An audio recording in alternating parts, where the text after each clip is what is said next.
Are you awake? I thought I heard you get up. Yeah, I'm awake. Sorry, I just can't sleep.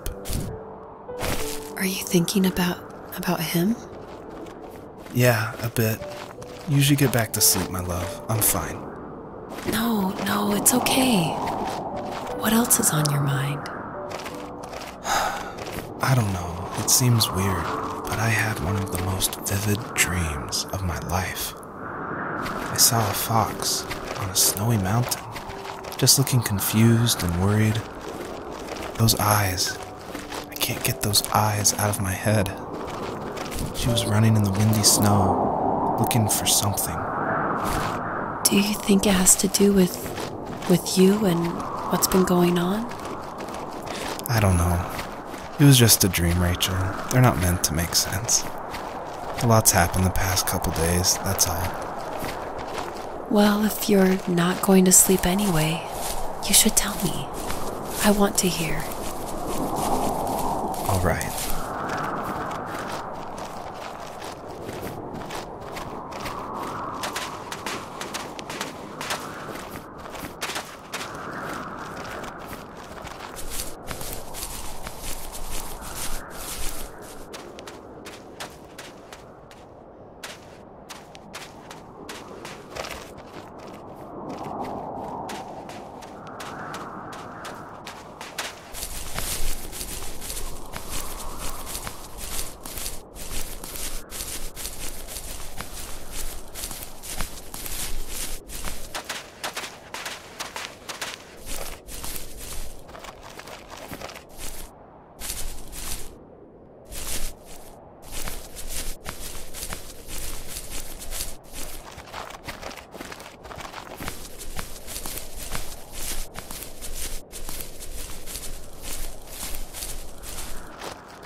So, not far from her home, she followed that path to something unexpected.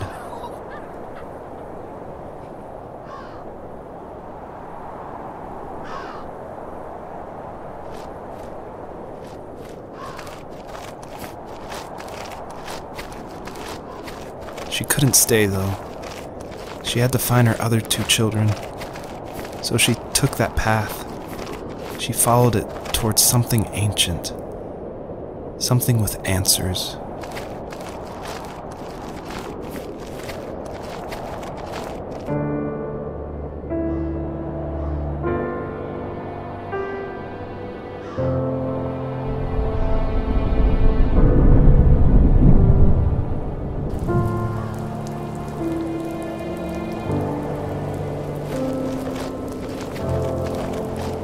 The fox looked high and low, searching for any sign of her cubs.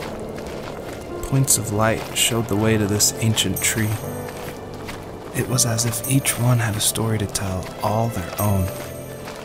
The land was trying to tell my story, too. I felt like I was right behind her the whole time.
As a kid, did you ever do show and tell in your class?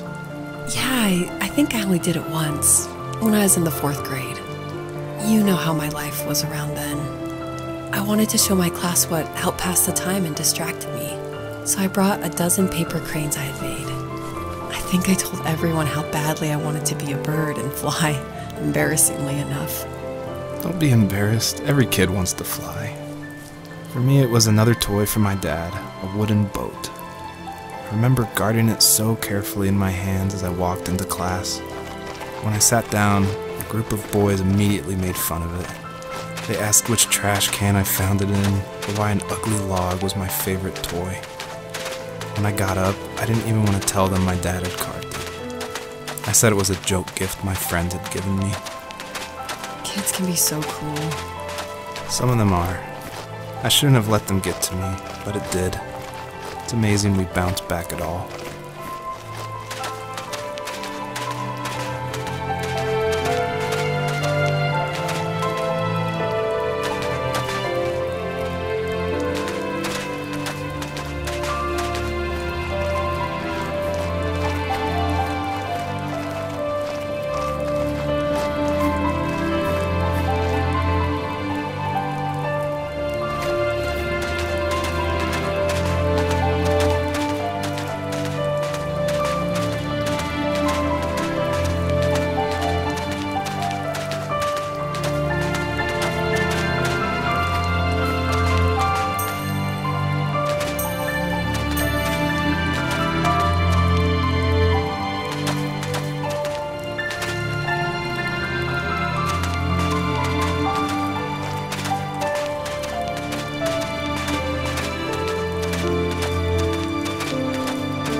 Do you remember what my dad did for a living?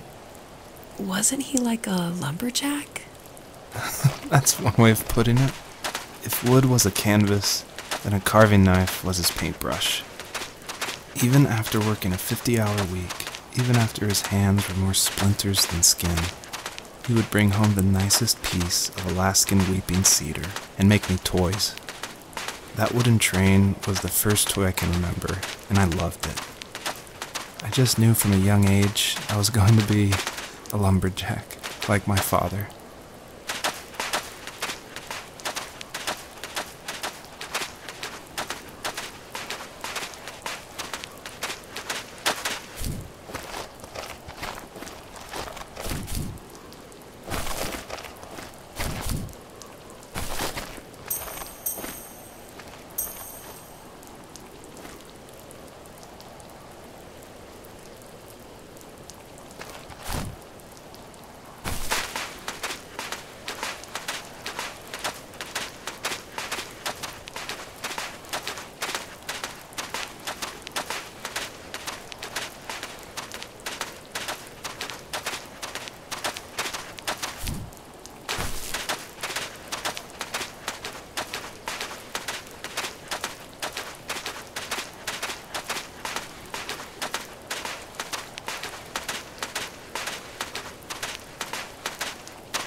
Usually those kids would leave me alone, but somehow they could tell I was different. They made fun of how far away I lived. They called my dad a sourdough. I was a blabbermouth as a kid, telling my dad stories I made up for hours. But after that show and tell, I didn't tell him much anymore. He didn't know exactly what was wrong, but his best guess was that the toys he carved weren't cool enough. He carved me a tank and tried to tell me what it was like to be in a real tank as a serviceman. I didn't know your dad was in the military. Yeah, in the army. The sad thing is that I'd pretty much forgotten until just now. There's so much I still don't know about him. I'm sorry. He knows how much you love him.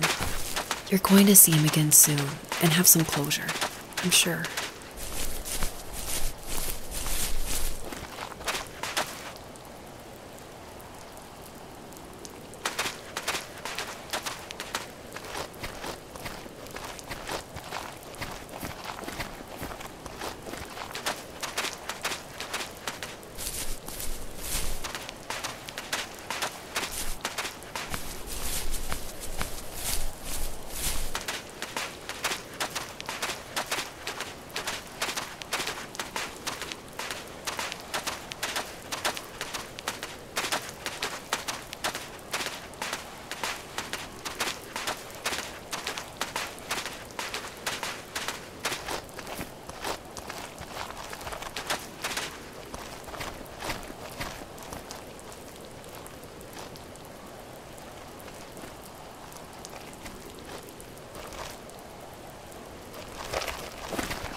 The older I got, the more I withdrew. I asked myself, why talk to anybody anyway? Why bother when I'm happy by myself? I started drawing a lot, mostly animals I saw in the woods by my home. I then imagined designing my own hideouts with things like TVs and pantries full of chips and cookies. I think that idea of leaving home and drawing blueprints started my career. I found a lot of solace in that. I'm not surprised, but I did the same thing, you know? There's something special about having a place to call your own. And now look at us. Well, if you count renting in an overpriced city. It's as close as we can get for now.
My teenage years were full of sketching, angst, and trouble.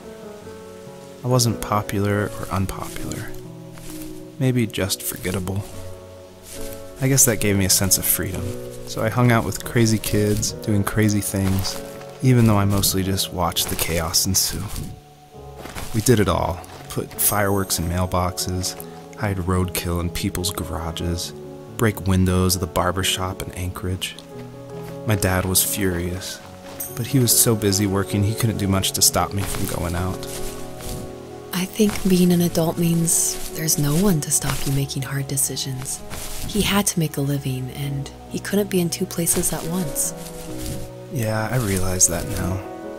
But at the time, I was sure he was more interested in growing his business than what was going on with me.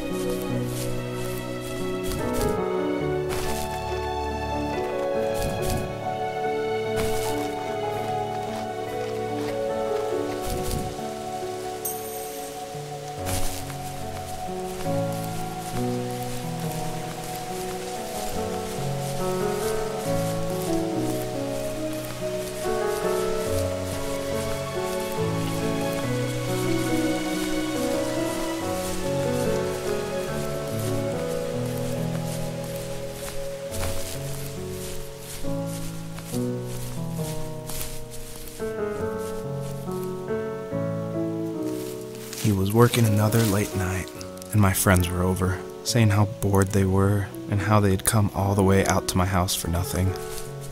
One of them mentioned how that old, ugly beyond belief truck was still in the garage, and how we should take it for a spin. I was only 15, so I kind of fought it for a while. The next thing I knew, we were careening around the mountain path, rocks spitting onto the sides of the cliff, while my dad's cringeworthy bluegrass blared out the speakers. I drove while my friends were in the back of that yellow and purple truck, throwing beer bottles and trash at anything remotely interesting. Felt like I was soaring in the air with borrowed wings. But all good things have endings. A cop outside of Eagle River pulled us over after he saw us send a bottle rocket into someone's yard. What followed was a long night of talking to disappointed adults and and feeling smaller than ever.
After he drove me home from the police station, I blew up at him, saying how I never wanted to be like him, how I was going to be someone and leave that hick icebox for good.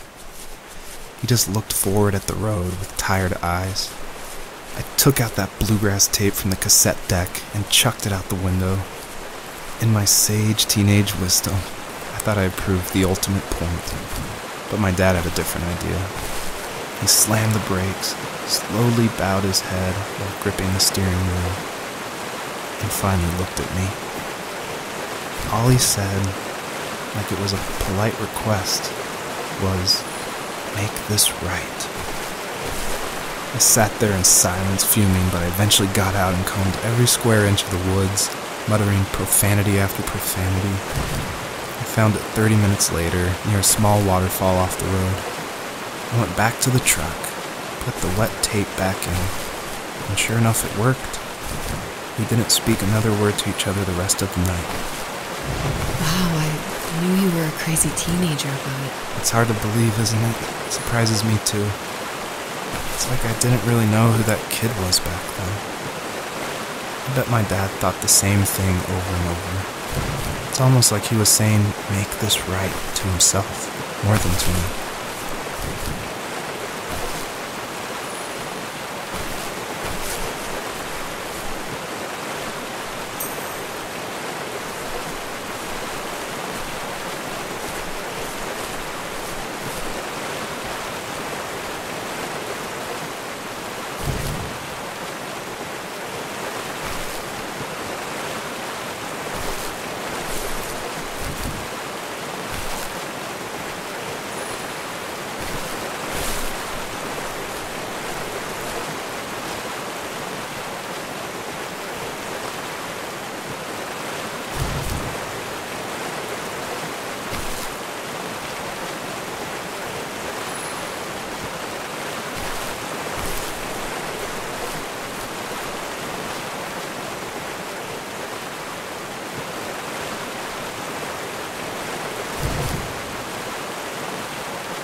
My friends would laugh about that night and talk about how crazy it was, and I laughed along, pretending it didn't bother me. But it did. I imagined my friends growing old in the bush and able to find that thrill in those godforsaken ice fields. It's like those mountains were a literal wall keeping me from leaving, where all I would have to look forward to are lumber yards and evening beers. I had to climb over. That was my only goal for a long time.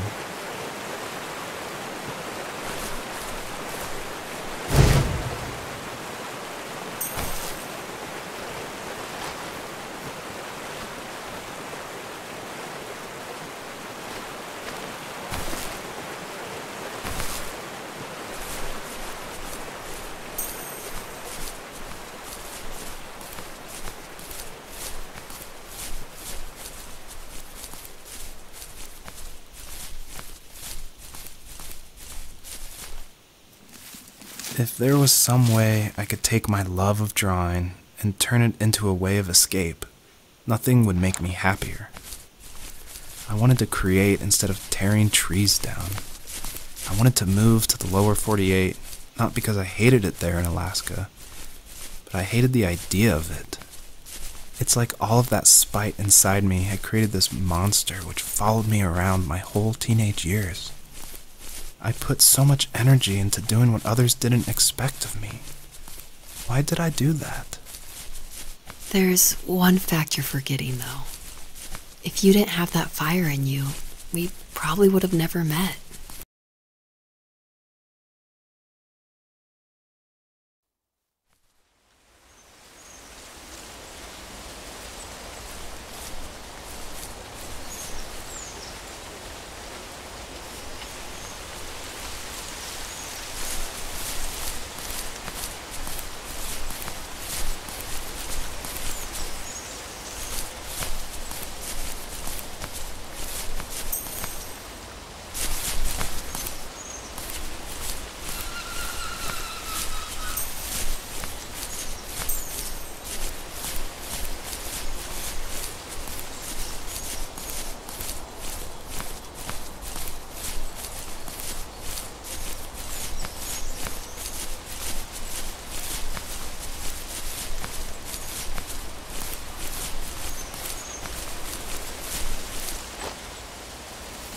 My dad built a lot of stuff in his free time.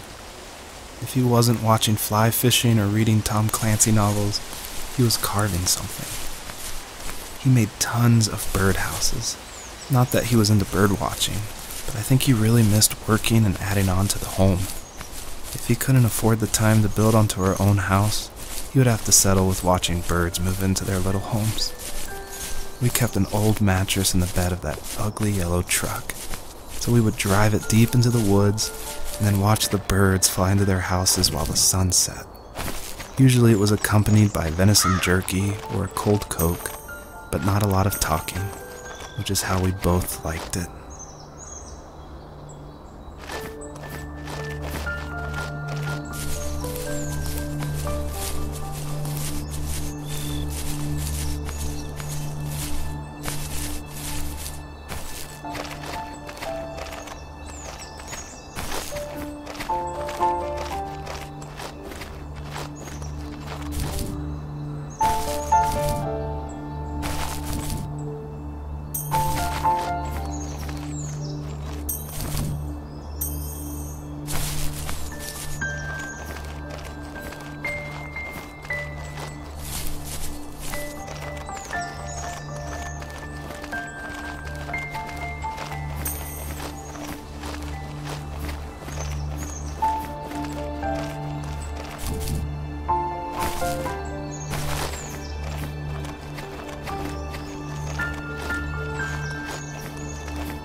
We were happiest underneath the evergreens. We decided it was time to finally map out the hundreds of acres we lived on just to pass the time during the summer. He was only free in the evenings, so I would spend the day wasting time on dial-up internet and sketching, and then we would rush into the woods, pen and map in hand, before evening fell. Sometimes the aurora borealis would cast a cold green glow on the mountainside, and we would finish our route underneath a twilight sky. Sometimes I was lonely during those summer days, but there was comfort in the routine. A lot of teenagers aren't looking for the daily grind, though. There's nothing wrong with wanting to get out, to leave your childhood home. You wanted to progress, to make something of yourself. Yeah, you're right. That house. I'm sure it's the same as how I left it. But then why does it feel so different? I doubt you're the only adult to have looked back and asked that question.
On our property, there were old abandoned pieces of a shed and car long left unused. I used to ask him all the time who those people were that left all this junk, and I'm sure he got so tired of hearing it that he made up some elaborate stories how a brown bear ate them and haunted the woods afterwards. What's funny is I think it made those people seem more real. Growing up thinking they were still hanging out like they couldn't say goodbye. I used to tell my friends how I could swear I saw spirits move near the water, and that always freaked them out. I guess it didn't bother me, because the way I saw it, they were normal people with old cars and sheds, just trying to figure out how to survive and be happy in the middle of nowhere. It was a cool thought that they didn't want to leave, but I was a weird kid. Well, you had good company since those ghosts like living in a place where they were brutally devoured.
Even at my most distant, at the times when I detested him the most, he kept reaching out.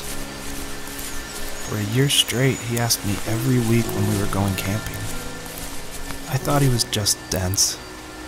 Eventually, to shut him up, I agreed. We carried out the worn lawn chairs from the garage and set up a cinder block campfire at the site we'd always used behind the house. We walked down the mountain path, talking in the warm sunshine we only got a couple months of the year. Those 3 obsidian rocks shimmered alongside the shore, almost like sparklers pressed against a dark window. I'll never forget that wet stone on my feet, or how those massive mountains looked even bigger in the lake's reflection. I felt small, but grateful. As the sun set, my dad found something I hadn't seen for a long time. The tree where I'd made my first carving when I was 6. I hadn't even carved it. My dad had helped me, but I still called it my tree. Something about seeing my name there made me open up, and we talked about everything that night in that old camouflage tent. I told him how much I loved sketching and design, and how it would be a dream to study architecture in Seattle. I told him how I didn't get along with my friends much anymore, but that I didn't mind being alone. He told me he was there for me, and he joked that if all he had to do was write my name on a tree to finally get me to talk, he would have left me carved logs with novels on them in front of my room every morning. I don't know why it took me that long to realize it, but it was then I knew how much he had sacrificed for me.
perpetrator stood nearby, unfazed, like nothing was wrong. My dad is dead, and he's never coming back, Rachel. I can tell you these stories, but I can never reminisce with him again. He can never hold a grandchild that we'll probably never be able to have. I can never talk to him again, and I'll never be able to say I'm sorry for everything.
I need to go to bed.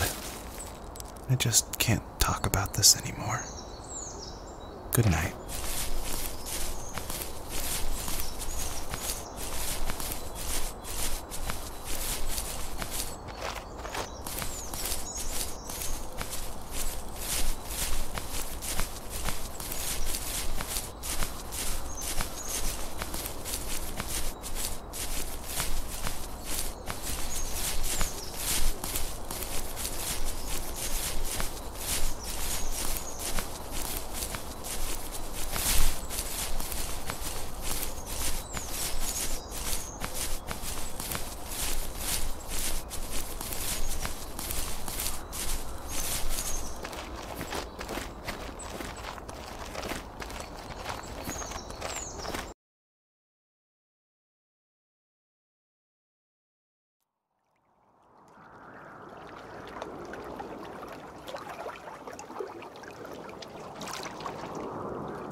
Joseph, you can't go to sleep feeling like this.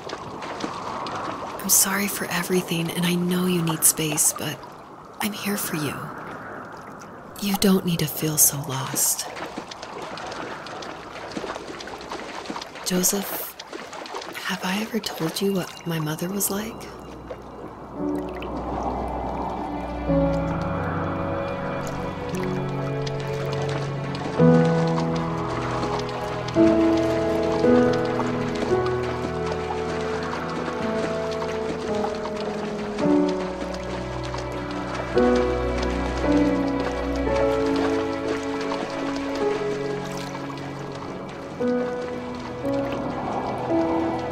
You know what it's like not to have a mom at home. And you know how hard that made my childhood. What helped me was watching the birds in the morning before the school bus came. I thought that my mother was one of those birds, and it made me want to be free like her. My mom taught me how to fold origami cranes while she was in the hospital. So I told myself I would fold one every day until I could fly myself.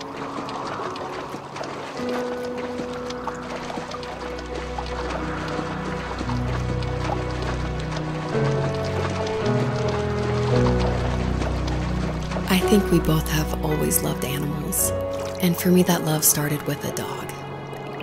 Sometimes this Rottweiler would come up to our property line and wait at the fence for me, but only once in a while. I was sure to check every day immediately after school, and it usually ended in disappointment. I would even steal money from my passed-out dad just so I could buy these off-brand dog biscuits. Even when she did stop by, she never went beyond the fence. Why was she so scared? I think my dad was the opposite of your dad in almost every way, except he was in the military as well. He coped with alcohol of every kind.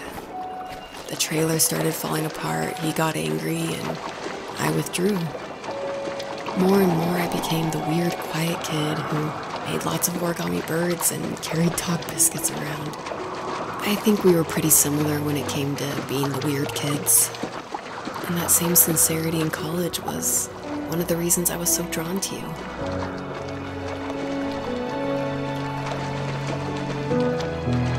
Life got worse and worse. And at one point, I really didn't think I could survive another day with my soul still intact.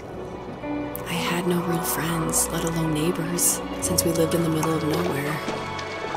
I should have talked to my teacher, but I was scared what he would do if he found out. As I waited for the school bus one morning, I walked around until I found something in an abandoned shed. Something I can't put into words.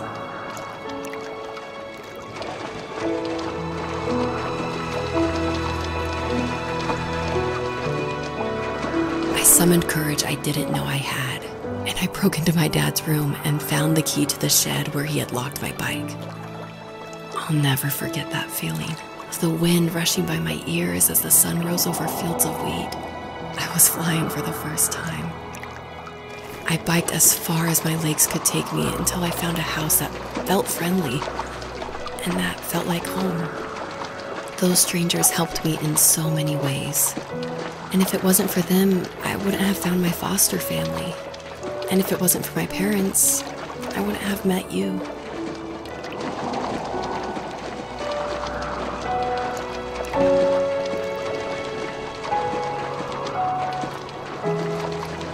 You have strength, Joseph, and you're not as alone as you think. It's all just so pointless, just waiting for life to happen. It's like having the home I always wanted is cursed out of my reach. The thought of being a parent myself, how could I do that when I couldn't even be a good son? I'm sorry, I know what you're saying. I just don't know how things will work out. These quiet hours will turn into years. You will wonder which roads passed us by.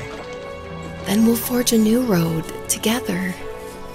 Besides, I discovered for myself that one fateful morning where any hopeful road leads to. There may be thorns and mist, but it always leads to the same thing. And what's that? Family. I'm so glad that you're part of my family, Rachel. And I'm glad you're part of mine.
Fox knew her last cub would be waiting for her at the first tree.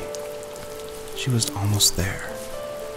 The rain cascaded onto the jade valley where the entrance to the tree was. Life was protected there, because that's where life began. It was now only a mother and a daughter left. Items from my life still dotted the ground as she moved closer to her destination and destiny.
At the end of high school, I felt something I hadn't felt in a long time. Drive. I looked into the best architecture schools on the West Coast and got a dose of reality when looking at other students' portfolios and the high cost of tuition. I still wanted to be something, to be the next Alvaro Siza, and to make those thousands of sketches worth something in my grand history. But now even an internship sounds impossible. Siza helped me understand how essential emotion is in architecture, and he also said light is the real composer of space. I like to think these glints of light, like not finding a job or even a strange dream about a fox, are something I should be thankful for, even if the illuminated space is something I'm less than comfortable with.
My dad was super supportive with my college plans, to a point. Things were okay until this terrible accident happened. I guess a forklift flipped over due to a bad axle, and it crushed one of the workers there. My dad didn't eat for days, even though he wasn't directly involved. It devastated him. Not only did it hurt the business, but it just freaked him out. He would talk in his sleep, muttering things about firing people and saying sorry. one fateful day he approached me, said that since my school search wasn't going well, I should finally be a man and take over the family business. He said one day he was going to die, and that all of his work, sacrifice, and even that man's life would be wasted in vain. I just lost it. Teenage me just exploded at the thought. I screwed up. I said things I shouldn't have. He was having a crisis, and I pretty much spit in his face.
Was that the last time you talked to him?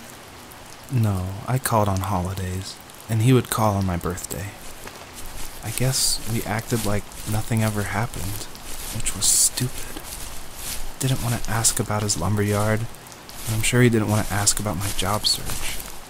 I never went back and visited. I think the last conversation we had was about what movies we had seen and what exactly a best boy is in the credits.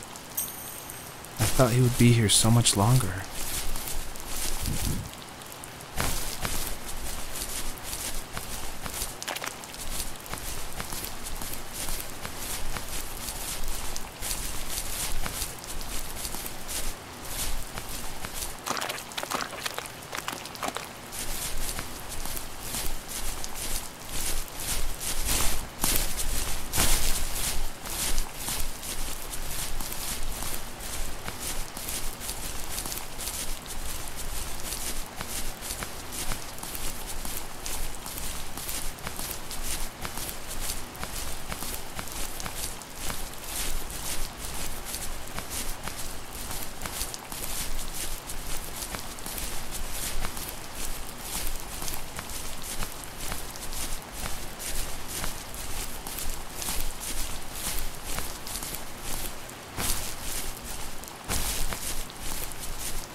In the distance, the first tree illuminated the wasteland.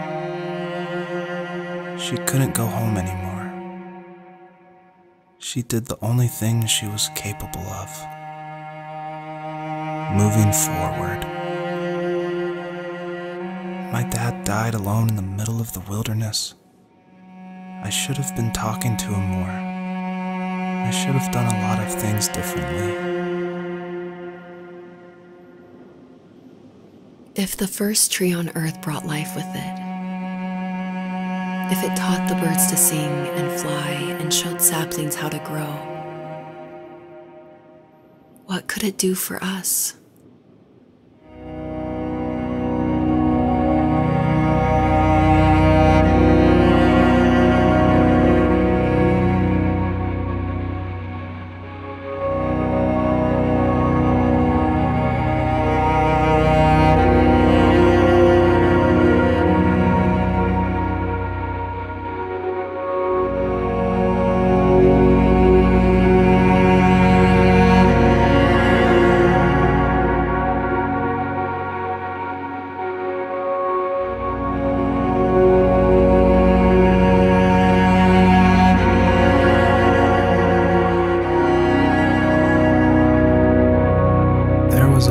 Received yesterday from a name I didn't recognize, with a quote I can't stop thinking about. Death is not the opposite of life, but a part of it. More and more, I'm realizing one important truth. Each of us have our own journey to the first tree, but sometimes I'm not sure I'm ready to take that first step. You already have my love.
think dreams normally bring back to memory so many important feelings.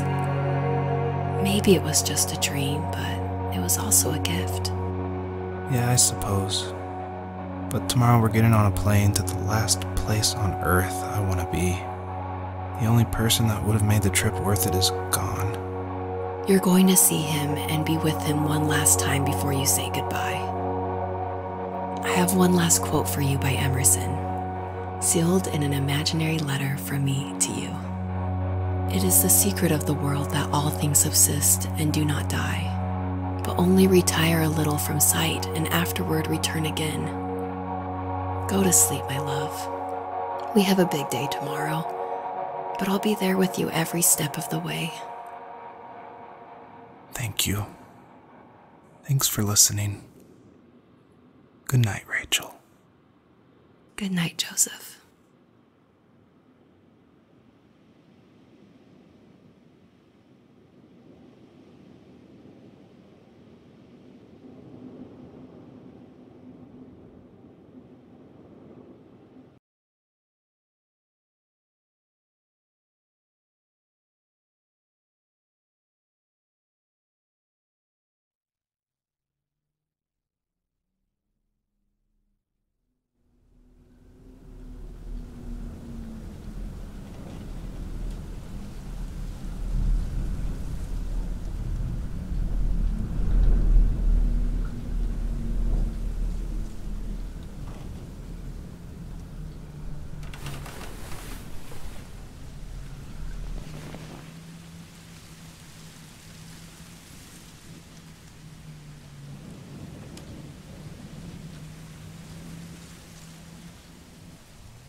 Hell?